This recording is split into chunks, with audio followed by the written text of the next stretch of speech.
আজকে আমি যেতে চলেছি আমাদের এখানে সবথেকে বড় খিচুড়ি খাওয়ানোর জায়গায়। হ্যাঁ বন্ধুরা, যার জন্য গাইস সকাল সকাল আমি ফুল টু রেডি হয়ে বেরিয়ে পড়েছি আমাদের গন্তব্যস্থলে যাওয়ার জন্য।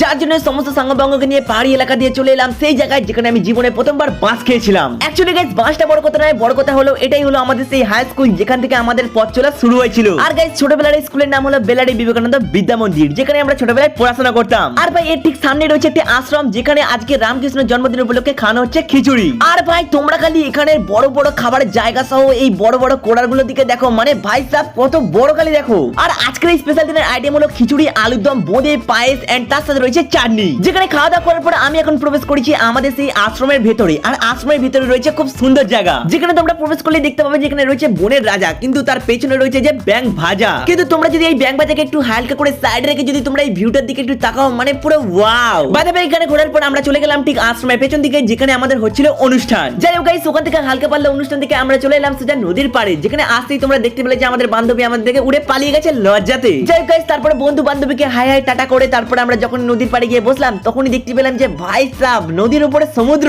আই মিন নদীর উপরে সমুদ্র নামক একটি জাহাজ যেটা আমাদের চোখের সামনে টুং টুং করে হেঁটে হেঁটে যাচ্ছে। বাই দ্য ওয়ে গাইস এই সমুদ্রের মতো আমরা এখন ভিডিও থেকে যাই, তোমরা চ্যানেলটাকে সাবস্ক্রাইব করে দাও। আজকের মতো টাটা বাই বাই।